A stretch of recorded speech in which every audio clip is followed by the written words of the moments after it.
this is very casual, so I don't even care. We can record right now. It's recording now, and we'll put that up. So this is very casual, and I'm going to ask you a lot of questions.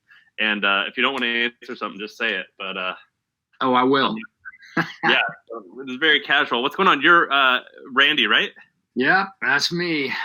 So I'm a fan of your guys' product, and typically I own it. I have my own gym downstairs. I do research on the businesses that we talk to and the people we talk to. But in this case, I didn't do too much research on purpose because I only have the product as a fan of the product's perspective, and I wanted to come from that point of view. But do you know what this podcast is and who we are or anything like that? Well, give me a little more background because I've been doing a fair number of these since this crazy making period took off, and it's hard to keep up with them. It was funny because I love to support, right, because I do so much in the entrepreneurial community. I love to support young entrepreneurs. So I'm basically, taking pods that I normally wouldn't take just because it's, we're here, we're home. And if I can support other guys that are getting stuff going, then I'm all about it. And what you said, you've been doing a lot since the making. What are you talking about? No, I said since this mayhem, right? Oh, the whole Corona thing. Yeah, I mean, I do quite a lot of stuff in the press normally just to promote my brand. But since we've all been locked at home, there's a massive proliferation of digital content in the form, sometimes in the form of video blogs and podcasts. And so I just got off another one with a investment bank, an industry panel basically, but it was just a call. So I didn't have to be as pretty as I am now for you, Sam. Good. Well, you look great. So I'm going to give you the 20-second or the 2-minute background, and then we're going to make this all about you. But so I'm Sam Parr. I own this company called The Hustle. And what we do is I started it. We just turned 4 years, like 2 weeks ago. So typically we have these conferences where we host trade shows, conferences where we host tens of thousands of people each year. But we also have The Hustle, and The Hustle is our daily email that goes out to millions of people. So millions of people log in and they get our news from us in their email inbox each morning. And it's a great business. It's a 8-figure, wonderful business that we've bootstrapped. And then we also have Trends and Trends.co. It's our subscription product. So it's this premium content community, which is also a great business. So awesome. And we do this podcast I forget how many listeners we have, but we've had millions of listens, over 1 million listens. And what this podcast kind of started as was me and Shaan, my co-host, who isn't here right now, but we both have started companies, and we always had these interesting brainstorms with people like you who were our friends, and we would just riff on interesting ideas and on cool insights. And most people don't have access to those types of people, and so we just do this publicly. And so that's what we're going to do today. And so what I want to do right now is I want to learn a little bit about your background and kind of how you came to be where you are now and where you are now. Well, where I am right now is in my house in Mill Valley. I'm sort of like, I feel like Rapunzel. I spend all my time up in the tower above my garage, right? It's become my sort of everything from the sports marketing department or sponsorship marketing department of TRX to the, production studio for every one of our sort of, blog interactions and that kind of thing. But, so I'm the founder of TRX. I live in Marin County. Prior to TRX, I was a Navy SEAL for 14 years and wow. Actually created the first harness while I was at the Special Missions Unit. And then just decided, after I left the SEAL teams, I went to business school at Stanford and decided while I was there that this was a viable business concept. Which I think at the time I massively overestimated how easy it would be because the product was so great. But I used Stanford as basically an incubator, second year as an incubator for this concept. And TRX is, I guess this is our 15th year in the market. We're doing pretty well. We're one of the only truly global fitness brands. And we've put close to 350,000 training pros through our our TRX coach qualification courses, and we're in about, I don't know, somewhere between 50 and 70,000 gyms and studios around the world, most of which are closed right now, which is an interesting, experience. But fortunately for TRX, we were for 10 years all B2B, just serving athletes, training centers, clubs, trainers, and boutique studios. And then about 4 or 5 years ago now, we decided, all right, we're ready to start to expand into the consumer, the true B2C consumer space. And, it's good that we did that, because obviously that side of our business in the COVID-19 environment is absolutely off the charts. The commercial side of our business is really struggling because all the gyms and all the trainers are all out of work. So it's been a little bit of a tale of two cities over the last couple months. But that's basically the snapshot of, what TRX is. And I'm co-chairman and really promoter in chief of the brand. Do you own the company, or have you guys been acquired or anything like that? Well, the company is, we have, I raised a long time ago. I raised a bunch of rounds of angel money when I started, and then took on private equity back in 2012, and then recently recapped the business to exit those initial partners and bring in some new partners, because that's one of the dirty little secrets about institutional capital is once you take it, it's very difficult to get rid of. So it's a private company, but it's co-owned by a bunch of us, including the capital partners that came in Got it. at the end of 2018, beginning of 2019. How much did you raise from the angel folks? Well, in the way back, I think I raised about, I have to think back to around $5 million from, in several rounds of angel money. And that's great capital, right? For, I don't know what the complexion of your viewership is, but for folks that are thinking about raising money. Don't use. You can use jargon. It's a very highly intelligent, not beginner audience. So go ahead. Yeah, well, by far the highest. Look, the cheapest source of money to grow a business is always what they call non-dilutive capital, right? And that mostly in the form of sales. But if you're gonna take on dilutive capital, I think by far the best source is angel investors. For a couple reasons.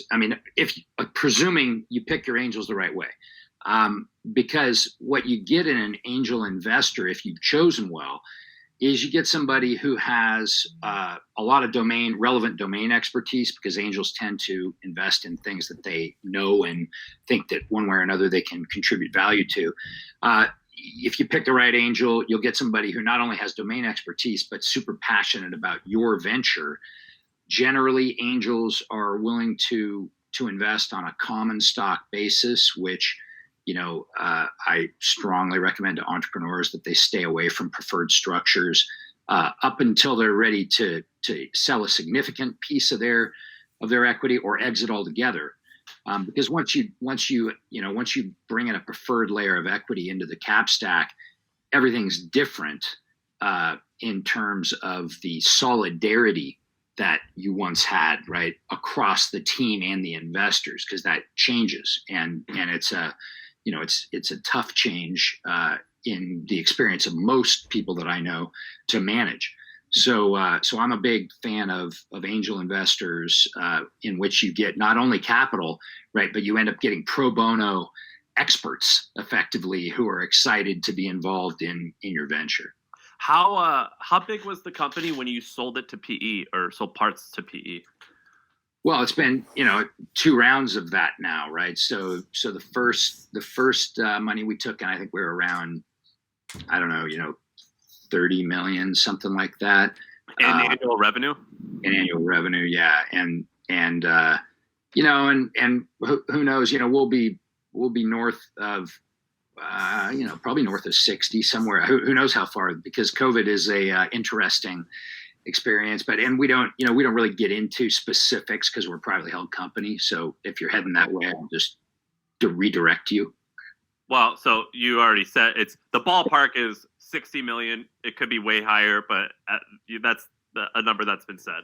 A company like TRX, you guys, so we talked to a lot of like these direct to consumer folks, which you didn't start out as, but you definitely are now. But Yeah. when I think of TRX, I think that you guys are in the same category as a CrossFit or, and this isn't an insult, but like Tony Horton. Like, you guys are like a brand, right? Like, you're not just some Amazon. You don't rank on Amazon, and that's how you win. TRX is something that people know, and it's a brand. Do you think that your valuation is significant? Like, will your multiples be significantly higher because of that, you think? Or is it still rough to get a high valuation on products like this? Well, I mean, so for starters, I mean, we are in it. We're the number one selling fitness item on Amazon. Yeah, but I didn't mean like your path of success has not been like, well, we're just going to rank higher. Like, it was just like people love and know us. Yeah. No, yeah, we built. I mean, look, from day one, this was never intended to be a get rich quick scheme, right? It wasn't a trend. I mean, it's funny because when I first started the business, there were no predecessors to the product that I brought to market, right? Our initial hero product, which was the suspension trainer.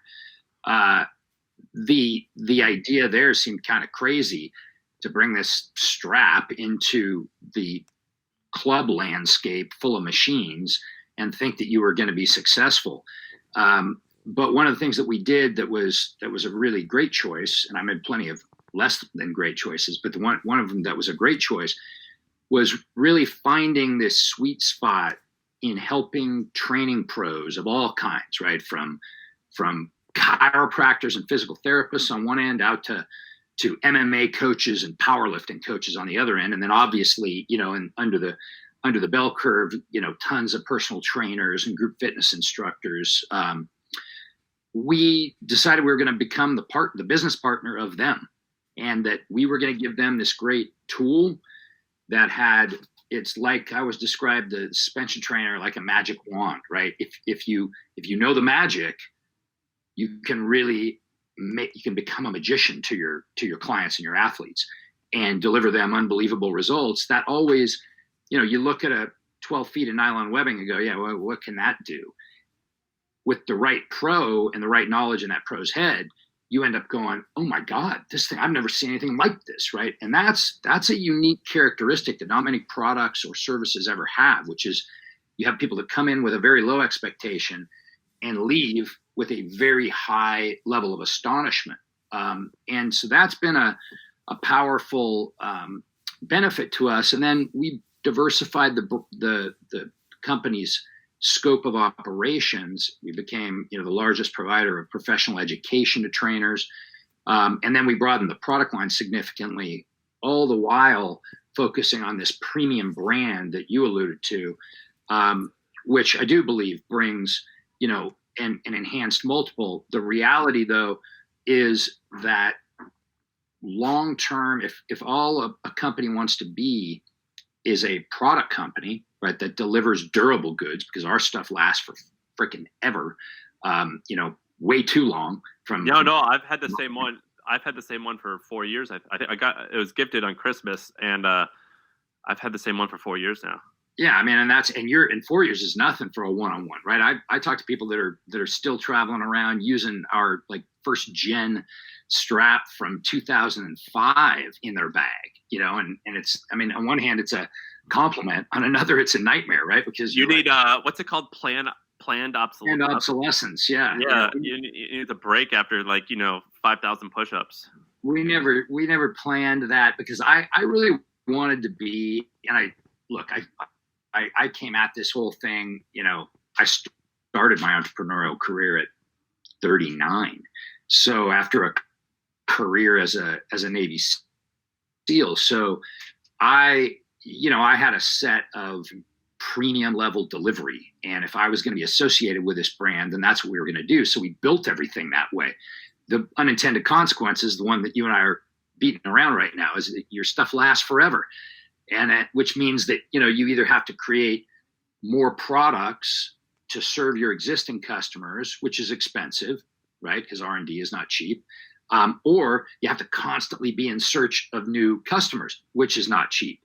And so, I think that's why pure product co's get what I would say, unfair valuations relevant or relative to some of these more fake companies that are, tech based companies that have the potential, not the promise, but the potential to scale infinitely, right? And so those kinds of companies tend to get higher valuations than gear companies, and that's just one of those realities. And it's part of what we've never planned to be just a gear company. We have always planned to expand our services into subscription services and content, and that's what we've done.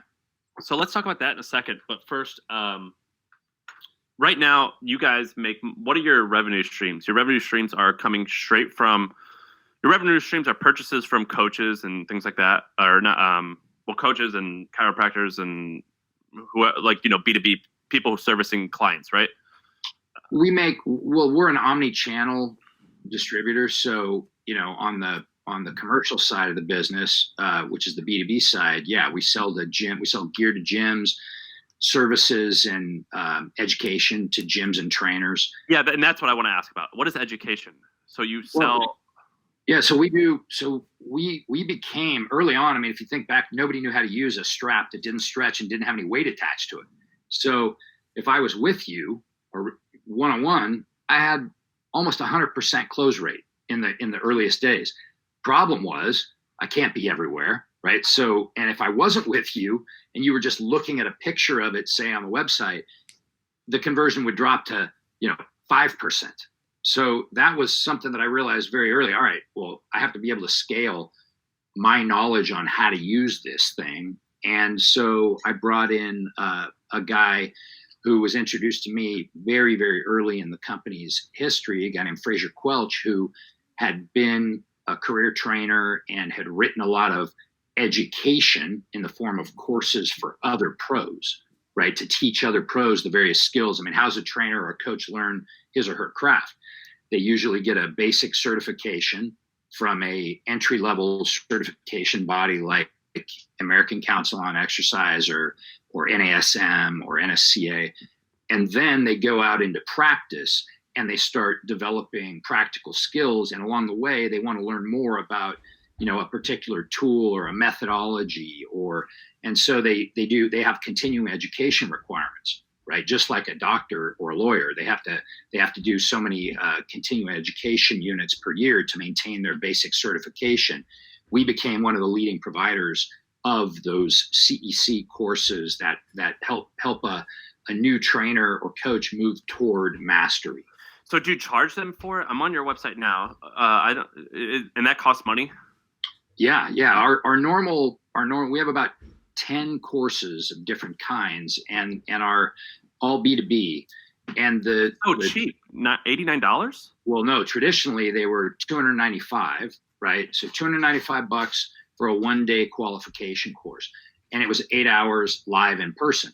What you're probably seeing now is we've done some pretty incredible pivots with COVID-19 hitting and changing the landscape. And so one of the things we did early on was try to figure out, hey, all right, number one, we're not going to be able to provide education, right, as long as this thing lasts because you can't get people together. Number two, most of the people who come to our courses are out of work.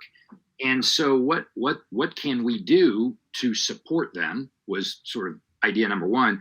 And then number two was, how do we take this moment, which is really a bunch of lemons being thrown at us, and make lemonade out of it? And we decided that, well, we can take our courses, we can make them free, figure out how to deliver them through Zoom instead of live, and we'll do that as long as this crisis continues, and we'll just try to fill our bucket with a whole bunch of new pros of all kinds of stripes, right?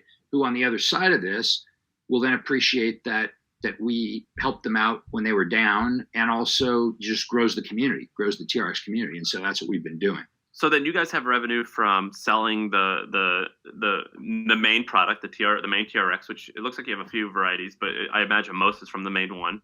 And then you make revenue from these $100 to $300 B2B digital products. What's the breakdown? Is the actual product 80% of sales? Oh, it's falling pretty fast as the education, and now what's the big epiphany and the big unlock that's gone on over the last 2 months is that we massively accelerated what already was a migration toward digital delivery and subscription models.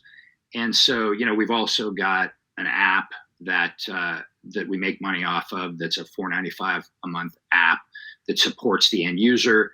And we have turned off the paywall on that during COVID, but that will go back on once everybody gets back to work. We're really using COVID-19 as an opportunity to to solidify the relationships with our existing customers and bring new customers into the tribe through a free door that eventually, obviously, everybody knows that no business can keep their services free forever. But in the meantime, we're using it as a big opportunity to build new relationships. So the mix is really changing. The other thing that I think, well, what was the mix pre-COVID?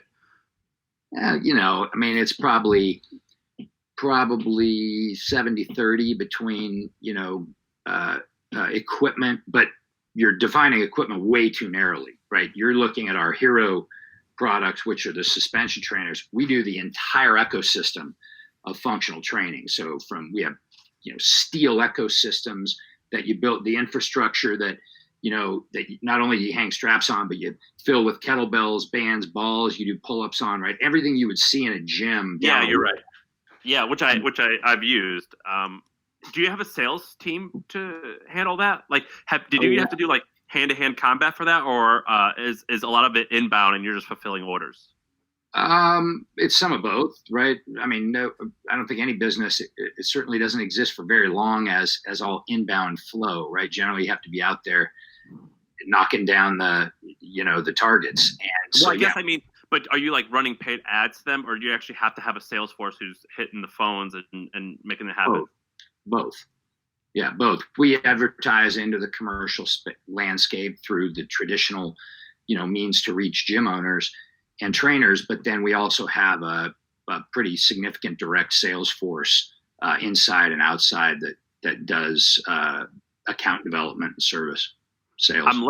I'm looking at I use this tool that guesses website traffic. Looking at this tool, I would imagine that your sales are like 4x in April what they were in February. It looks like you guys are just like your web traffic has gone through the roof. Yeah, well, it certainly has. And the reason is, I think, less to do with anything we've changed in our marketing than with the reality that, as a 10-year B2B business, we've put, we serve tens of millions of people around the world who identify themselves as TRXers, but ironically had never bought a product for their home, right? Because they use us in the gym. And I run into people constantly. Some of my best friends, will tell me like, oh, I've never bought, they'll call me and be like, hey, can you give me a friends and family, discount? And I'll be like, you don't have one of our straps? These are people that I know are diehard TRXers. And then they'll be like, well, no, man, I do it 3 times a week in the gym, And so that was a reality that comes with being a B2B business for 10 years. But what happened with the virus was when all the gym doors got shut, all of a sudden, all of those installed base of TRXers went, well, how the hell am I going to do my workouts? And so they turned to our Amazon site and our website. And, that's been, I believe, the big source of the growth, the explosive growth. You have a unique advantage of seeing like consumer goods or hard goods and digital products. So you're able to see how they both work. And from my perspective, and I've been an investor, and I have friends who sell direct to consumer hard goods, and then I also have a digital company, and I've invested in them as well. What my perspective is that the D2C guys can grow their revenue from zero to not zero very quickly, but there's massive supply chain headaches. Whereas digital, it's often the opposite, where it's maybe a little more challenging to get started, but the margins are way better and you never have a supply chain issue. What, knowing both sides of the business, which do you prefer? Well, I mean, I think that, which do I prefer? I prefer the one that's easier and makes more money. I think that, which one's that? Yeah, well, the reality is that I think creating a digital company, pure digital, is hard because it's a very cluttered field, right? There's, especially now. I mean, this virus has unleashed the digital universe, right? And so now, just like any other marketplace, there's going to be this explosion of would-be participants, and then there will be a consolidation, and some of the, they'll separate sort of the wheat from the chaff. And I think that we're in a really unique position because we started as a physical products company, then we became an education company, education and content, right? Because we made, I mean, hell, we probably did 35 DVDs prior to DVDs becoming disintermediated by digital delivery. We've obviously taken all that content and repurposed it into our digital ecosystems. But then we became a brand, like a really significant premium brand in the space. And then we stretched that brand around the world. So now we're in a really unique position because we have the best of both worlds, right? We have a large customer base that bought our physical gear and that then came to group classes in clubs around the world that we helped develop and educate the instructors who were delivering those. So they got comfortable and identified with our brand. And then as we've done more and more consumer branding, we've extended that brand from the pro space, which is great from a credibility standpoint, because if trainers and physical therapists love you, the consumer at home tends to go, oh, well, these guys must be, a quality operation. And so now we're in a really unique position. Now we're turning on some new digital engines, some subscription engines that give us the best of it all, right? We will have our products, which you're right, you stock out of. I mean, we've stocked out over and over and over during this thing because no one plans for a, multi-time step function change in the demand curve, right? And you scramble to try to catch up to it. And I think a lot of us will find ourselves just about the time we're caught up and we've got this, a whole new stockyard full of product. Maybe the demand will settle down a little bit and we'll end up with more it's scary. product. Yeah. And but that's part of being a physical product,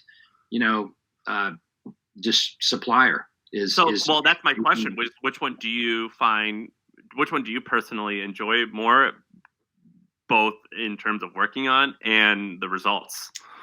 I'm an inventor, so that is part of my, like, it's probably what made me want to go into the Navy SEAL teams. I have a MacGyver bent to me, and I came up with an old man that can fix literally anything with almost nothing. And so I sort of grew up, out in the garage until, the middle of the night holding a flashlight for my old man while he was, jerry rigging some kind of a fix to an old motor or to whatever. It could be anything. So I really enjoy a lot of time and energy at TRX developing our next products. I also, though, appreciate and enjoy creating great content, whether it's in the form of pro education or whether it's in the form of end user content, workout content. And so I would say I like both. I like the economics of the digital side of the equation for the reasons that you've pointed out, right? You don't stock out of it and you don't, it scales infinitely, but I don't think that it's an easy business to just say, oh, I'm going to become a digital content publisher and I'm going to, make $1 billion. Yeah. Like you and the other billion would-be digital content producers that are out there are all right on the same path. And so I like them both. I like the multiples on digital content and subscriptions, though. I'll tell you that. So I'm going to ask you about I'm going to ask you about that in a second, and I'm going to ask you about interesting ideas that you're seeing in new opportunities. But first, you said something that you're the chairman, right? So does that mean you're not the CEO? Yeah, we brought in a president. I've tried a number of times to get out of the day in, day out management of the organization because a couple reasons. One, at this point, number one, there's one founder, right? And so you've got a certain amount of founder cachet that is really valuable in working with the press, in working with key accounts, right? In generating love around the brand, that there aren't others who can do that. There are others who can manage the steady state sort of linear growth of a mid-size and growing company. In fact, there's those that can do that better than me because I'm more of a startup guy. So I've tried, several times over the last, call it 6 years, to get more out into the market and less in the conference room.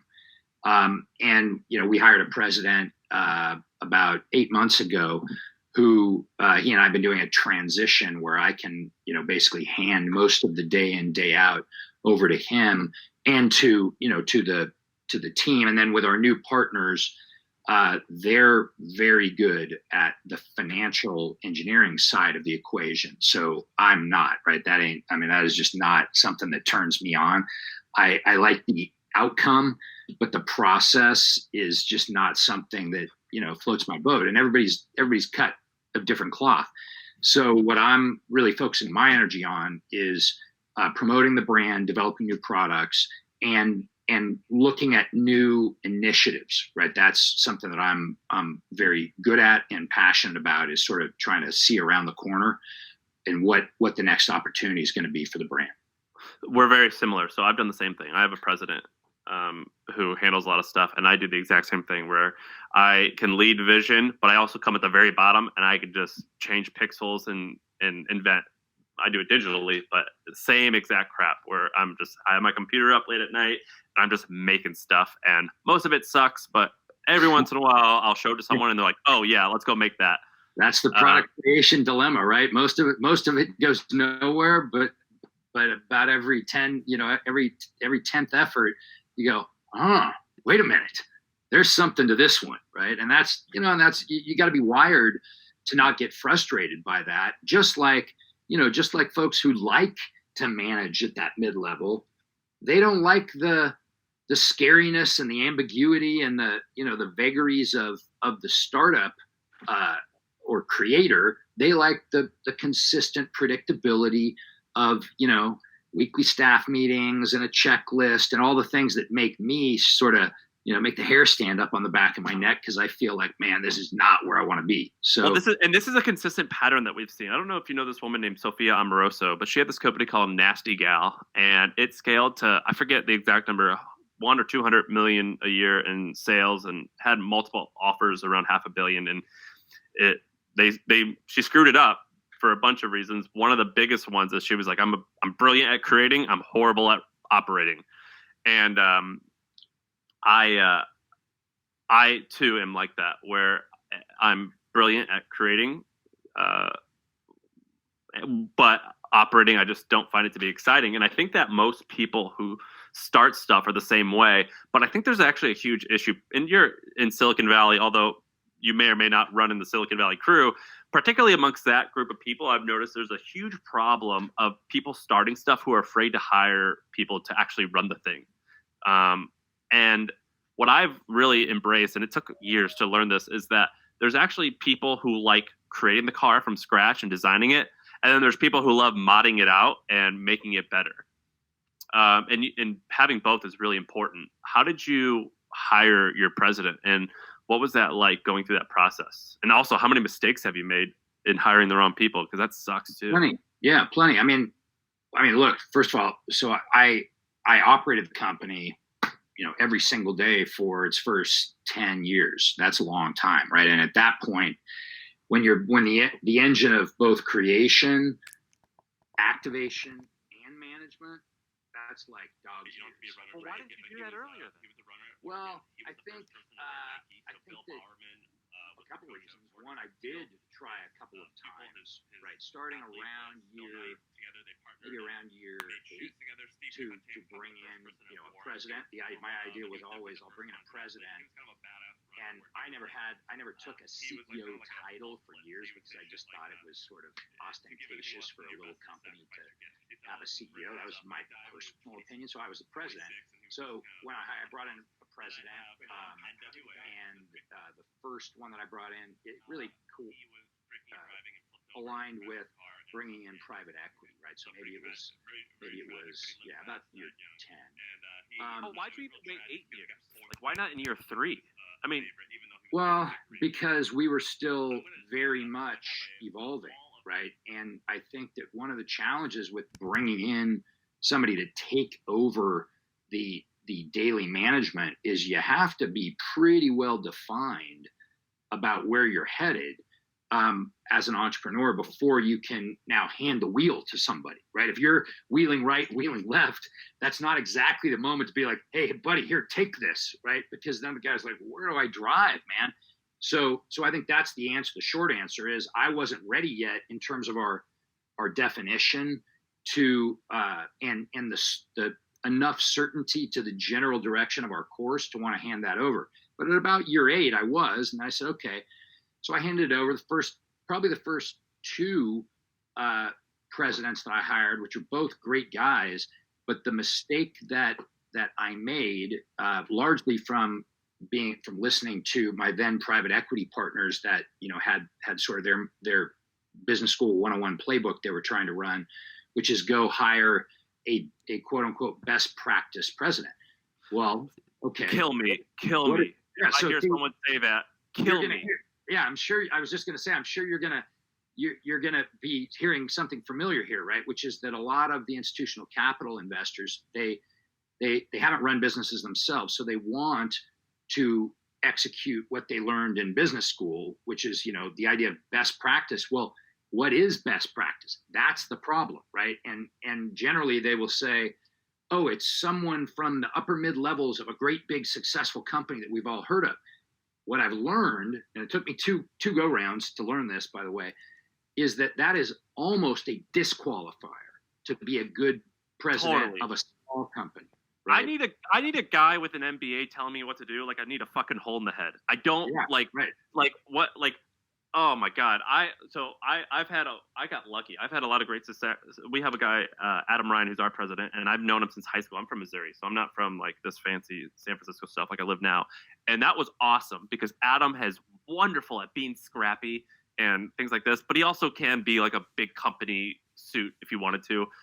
And what I found is, and I've hired some MBAs and it didn't work out. What I found is these gray hair, they're not actually gray hair, but it's more figurative. These best practices, this bullshit, these people can't roll with the punches. And I've never had success with that type of, I have a few businesses on this, like little investments I've made, and we've hired CEOs who were like this. And it just, man, it never works. But you think that it should. Yeah, well, it's a little bit akin to trying to get a cat to bark. Exactly. Right? Cats meow, dogs bark. So saying that, well, either one of them should be able to do this thing is just not right. And you wouldn't do it because it would be preposterous. And yet what people do all the time, especially institutional investors, make this mistake. They assume that because somebody operated at a scale, right, and at a successful brand, that person clearly can. This will be easy for that person, and it's almost the reciprocal, because what they don't realize or haven't thought through is those people are playing a different game. Like Michael Jordan was, arguably the best basketball player in history. When he went over to the Major League Baseball, right, he hit with a thud. Why? He's a great athlete. He's playing a different sport. So what worked for him on the basketball court, doesn't work when you're on the mound of a baseball diamond. And so I think it's the very similar thing. Big company leaders have large staffs, generally a lot of certainty in the direction that they're heading, kind of single digit management objectives, right, up or down. In a very long, patient, bureaucratic decision making process. Yeah, you're almost more like a politician. You're a politician a little bit. You're not. Yeah, So and that's like, the antithesis of a small company, right? A small company, and by that I mean anything south of $100 million, is constantly pivoting, and the windows to make those pivots are not, years. They're not even quarters. You're lucky if they're months. And so, though, I think the difference in the operating cadence and style is profound.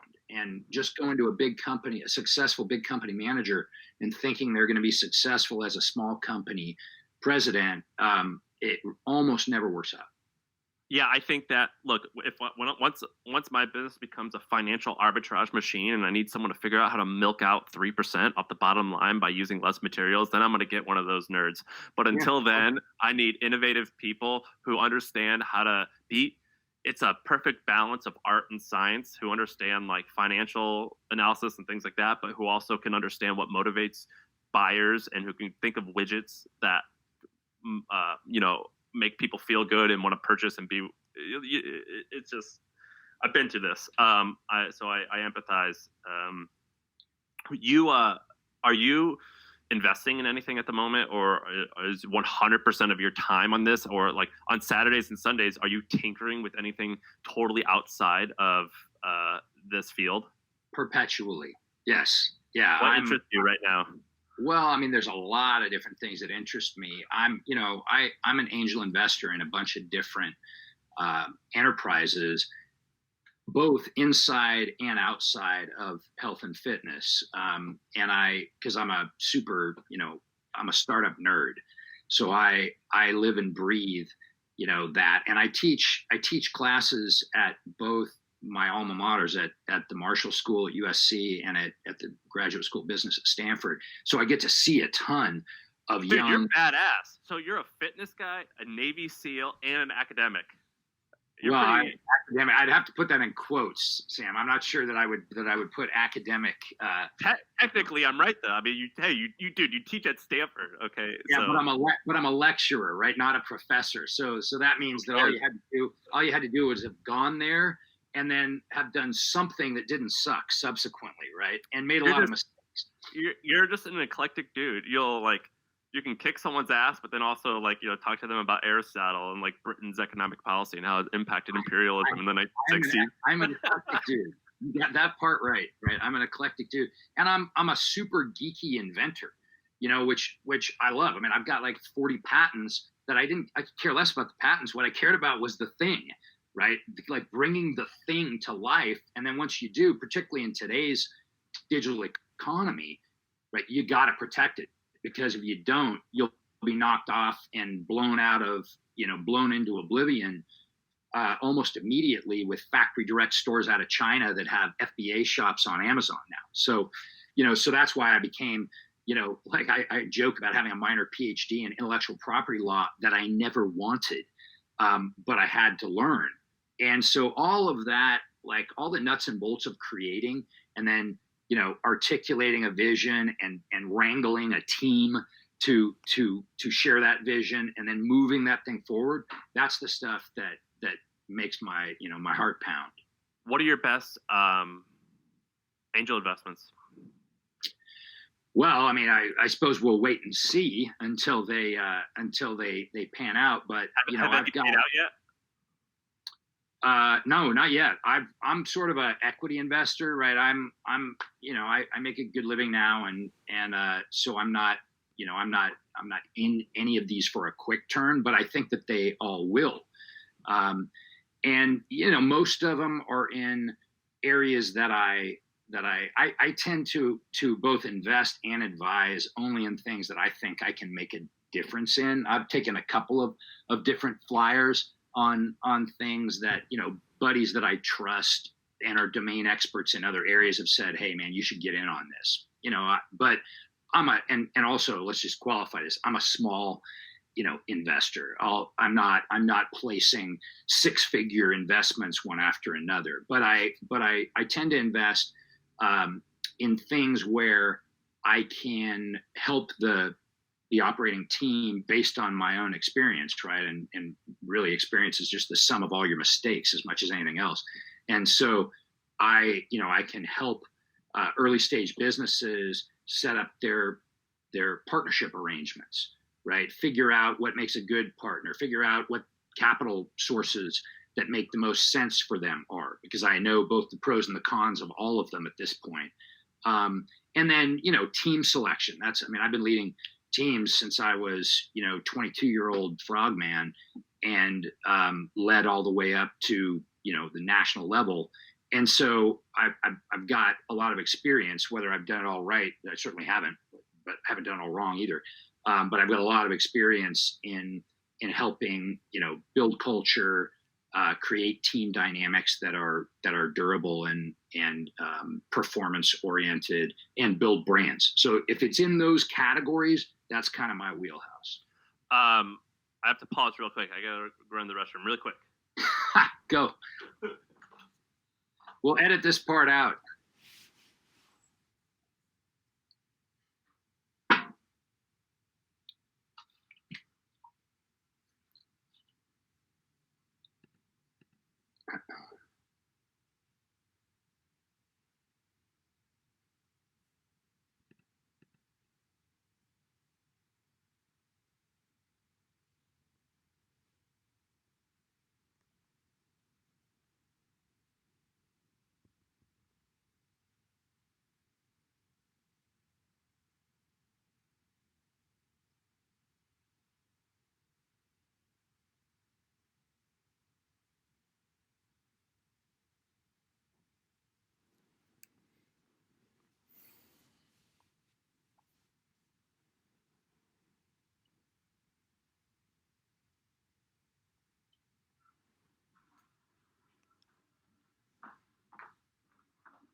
Sorry about that.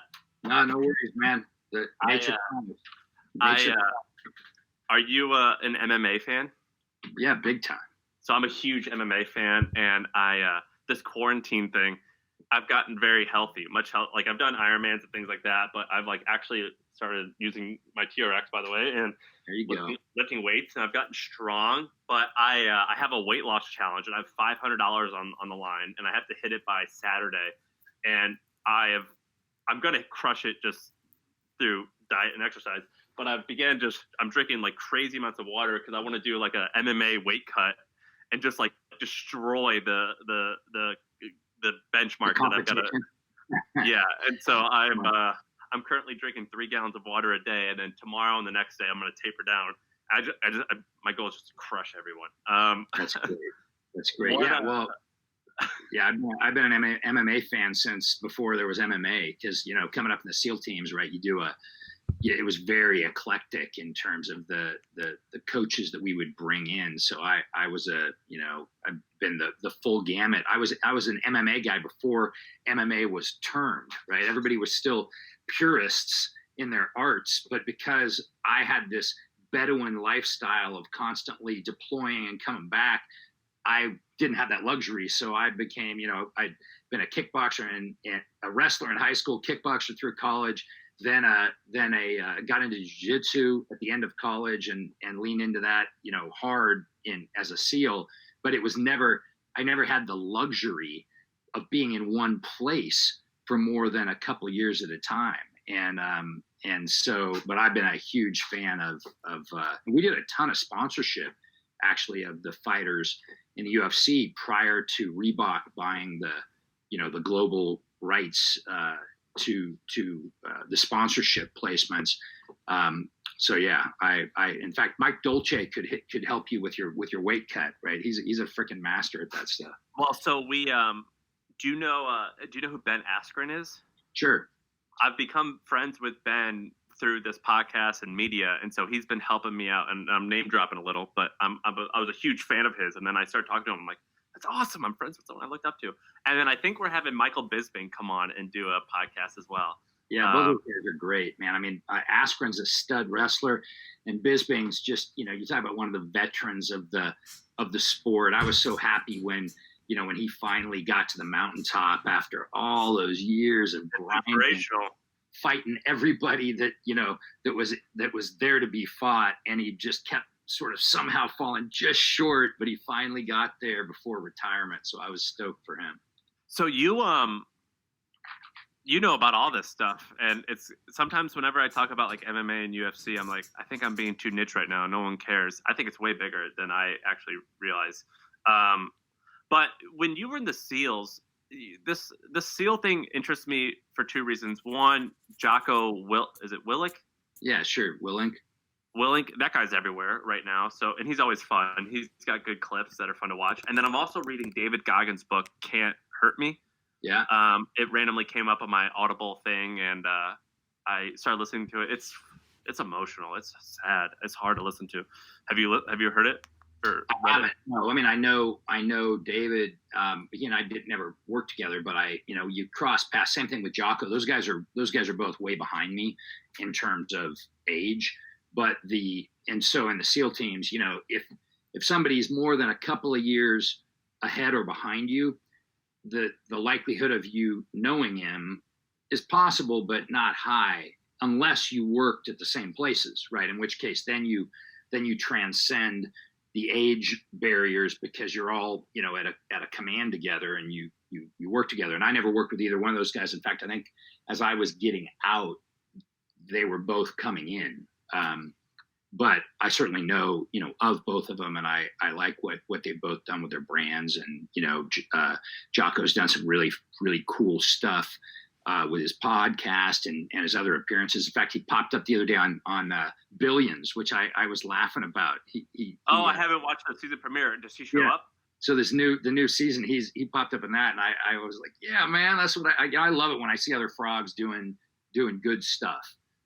Versus stupid shit where they're out there, telling and selling secrets that are going to, put other guys at risk, which I do not admire. But I really love when I see guys out there doing great things post-career, because that's what the whole country is supposed to be predicated on, right? It's the citizen soldier.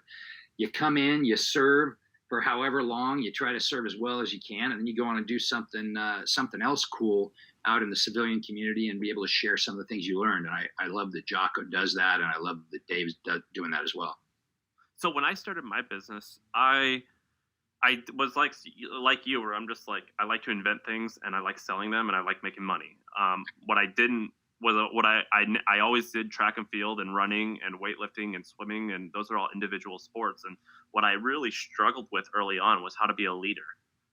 It's super hard because for a lot of people, they start stuff because it's, like I said, it's fun and it makes money and it's cool. But then if it was successful, then they're like, oh, I got to be like a leader of men and women, not necessarily a creator of products. What do you think? Do you think that, I mean, I know the answer. The answer is definitely yes, but what specifically helped being in the SEALs in terms of business leadership and managing a team? And by the way, how many people do you have?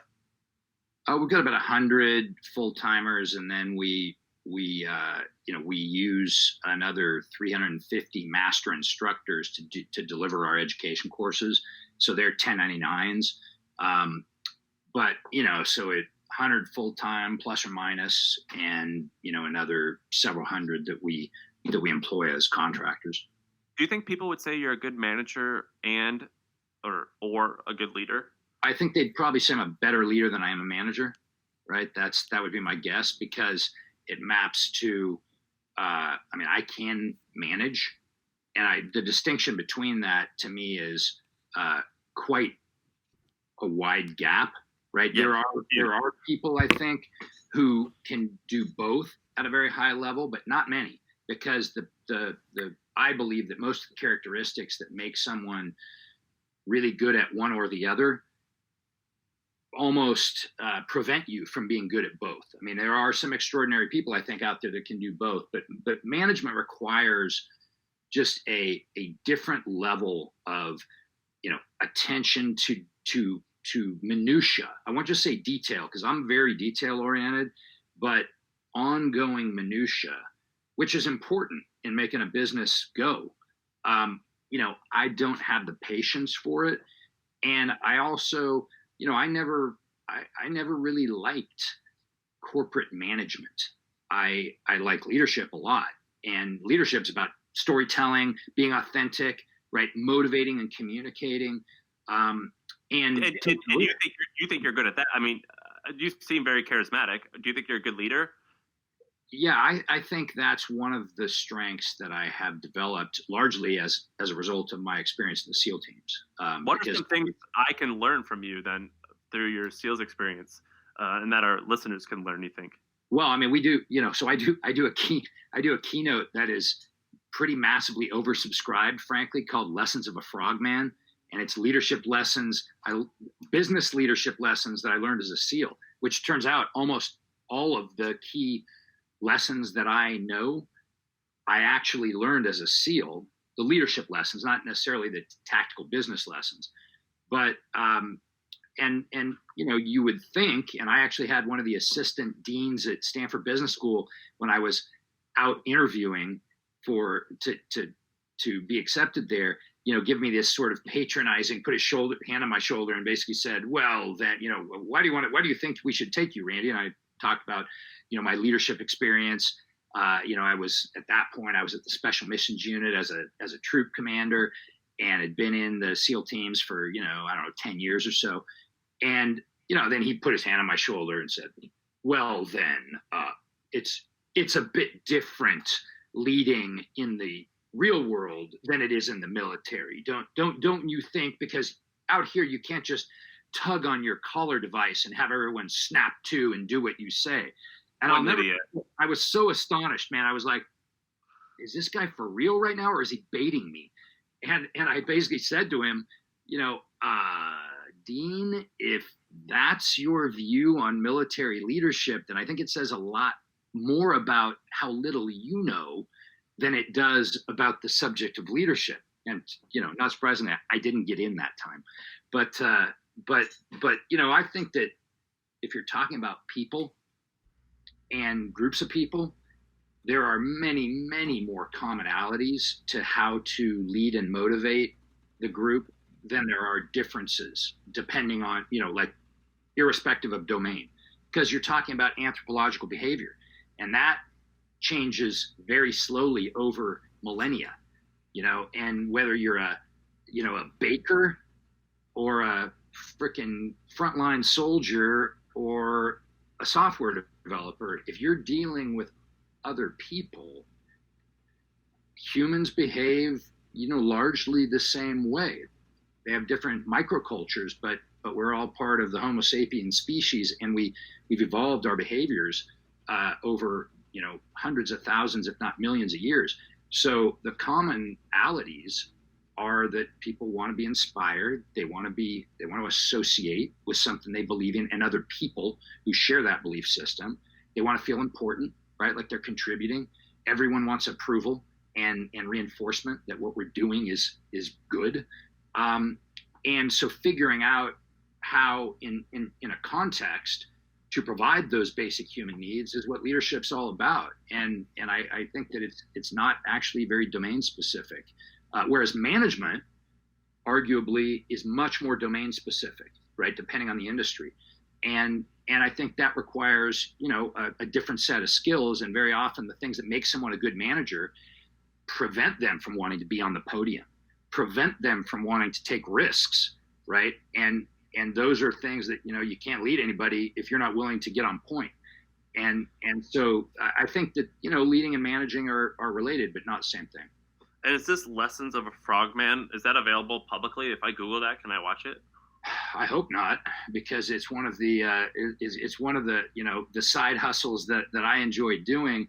Obviously I haven't been doing them during COVID-19, but I'm working on a couple of books in the early stages. One of them is going to be that. It's going to be a deeper look into the substance of my, keynotes that I do for corporations. The other is going to be an entrepreneur survival guide, because what I discovered, right, is that the gap between what I learned at Stanford Business School and the stuff I actually needed the day I launched this scrappy little strap startup couldn't have been wider, right? And that's at one of the best business schools in the world.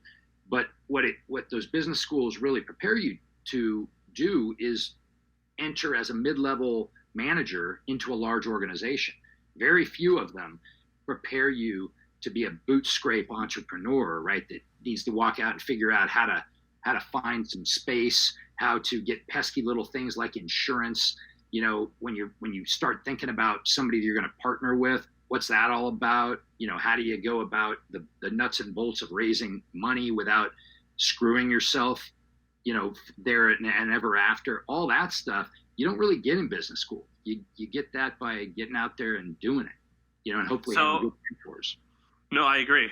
And we're going to be wrapping up soon. So I want to ask you I wanted to wrap up the questions on angel investing. Any companies that you've written checks to that we would know about? Well, I mean, I can tell you a couple of the ones that I'm super excited about right now.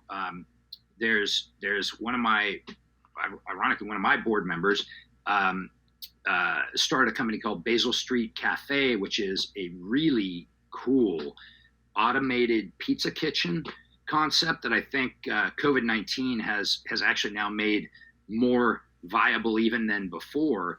But it's a really sophisticated combination of technology, branding, and distribution to create a nationwide initially and then global automated pizza kitchen. And that produces some of the most kick-ass pizza that I've ever had in my life, which is really astonishing because your expectations out of a machine are very low.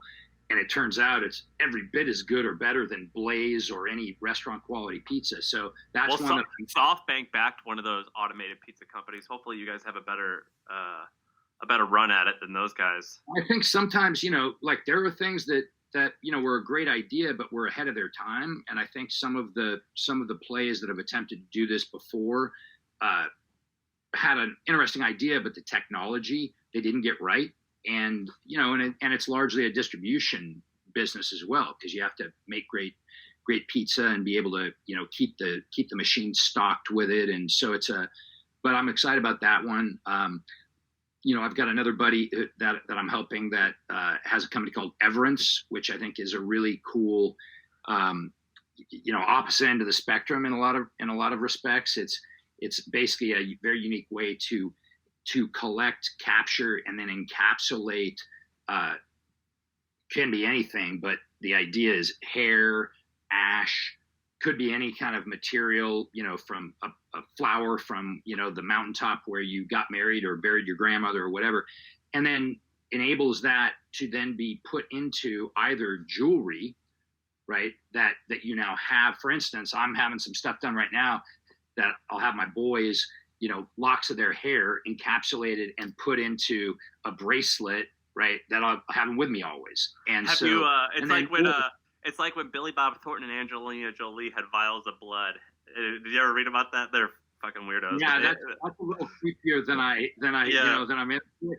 But the other thing they do that's really interesting, you either choose to put it into jewelry or into tattoos. So for everybody who has tattoos and wants to ascribe a little more meaning to them, right? It's kind of a cool thing to be able to cut a lock of, you know, everything from your dog's hair to your kid's hair or a cheek swab, and you send it off to them, and they've got this patented, unique process of what's it called? Into what you know, a keepsake, basically a permanent keepsake, whether it's jewelry or a tattoo. How do you spell it? Everence, Everence. I think they're cool. Their website is everence.life. But yeah, there's a couple, you know, and then I'm involved in a technology company and LiDAR radar called Luminar, which is a cool company. And that's one of the example of one of those that, all right, not exactly in my wheelhouse, right? Not an area that I can necessarily add value to, but, you know, very exciting. And another friend who pays a lot closer attention to that space, you know, put it in front of me, and it just made sense. It's you know, one of the companies that's out there vying for supremacy in the self-driven automobile category. And I feel like if you tell me that category and that you're starting a company in there, I would just invest in there just because it's like, probably, maybe. Right. It's kind of in that category. And then you look at the you know, the leaders and go, well, those people are really smart people. This is a sector someone's going to win in, probably more than one. So, you know, reasonable. And again, as I said, you know, I'm a 20 to 50K investor in any given one thing. I'm not taking huge exposed positions. Usually I like to invest in things where, I can help based on my experience as a brander, as an entrepreneur, some government stuff that I've gotten involved with, because obviously I spent a long time in the government space. And then just some cool companies, right? There's cool companies that I'm trying to help right now, like indie.com is an awesome new platform to help influencers monetize their followings, right, with content. And I'm a big believer in that space. And it's an area where I can help them by exposing them to our large installed base of trainers, who all of whom are influencers in their own right, and trying to figure out how to scale themselves, right, and create new sort of passive streams of income. So, it's a smattering, right, and there's a handful of others that are kind of in the same categories. Were you able to get some liquidity from the first PE event in order to make these investments? The first one, no, I should have, right? And that's one of the big lessons for anybody who's listening, and I really believe this. Unfortunately, I didn't hear it, or if I heard it, I didn't listen the first time I heard it. But I really think for entrepreneurs, you really should not I'm speaking generally because there are exceptions to every generality, but in general, I don't think entrepreneurs should take institutional capital without pulling a significant piece off the table. It just, from the time that you do and you introduce a preferred class of shares into your cap stack, things change, right? What would be your definition of significant? $1 million, $5 million, 500,000? Well, I think it depends on the venture. I would view it from where I sit now as, if you were building and then running a successful company and you thought that the only option for financing was to go raise it from institutions, I'd sell at least a third, of my holding, to bring those people in, enough to be okay if things go differently than you expected. That would be sort of the rule of thumb answer. So that you had to wait for the second round then to make that happen. Yeah. And I probably could have sold more at the first stop, but I was very bullish and very, as entrepreneurs need to be. And I thought, hey, this is, I'm not selling anything right now. And that was a big mistake that when I look back on it later on, you don't realize, hey, you could be locked up with these guys for a long time, right? And once they're in front of you, then getting any kind of liquidity becomes really problematic. So, that's just something that entrepreneurs need to keep in mind. And, you could lose control, obviously, if you sell control, but there are other ways where, through the preferences that institutional investors tend to get into term sheets, where your autonomy and your ability to drive the bus at the very least get impaired in ways that you didn't expect. And you didn't have the ability, and we'll wrap this up in a second, you didn't have the ability to take a couple $1 million, take $1 million off the profit each year to pay yourself. I mean, so like you were just strictly earning a low salary as the company grew, or were you able to because if you raised $5 million right out the gate, I would imagine you wouldn't even have had the ability to say well, this year we made $3 million in profit, I'm going to write myself a $700,000 check. No, of course not. And you don't, and that's not, frankly, that's a tough way for an early stage entrepreneur to even think, because if you're starting to think about trying to extract stuff out of an early stage business, chances are you're going to impair that business's growth. And so my view was never of that. I mean, I wanted to start making money, right? Because if you count, 2 years of business school where I was working on this idea, I went those 2 years plus the next 3 without any pay. Right. So I was 5 years, into a no pay environment, basically. Right. And that's why I'm saying but you were 10 years in before you raised the first round, I think, right? Or yeah, we were maybe a little less than that. Maybe we were 9 years in. So it's by that point, it's all right, look, if we're doing okay, I could definitely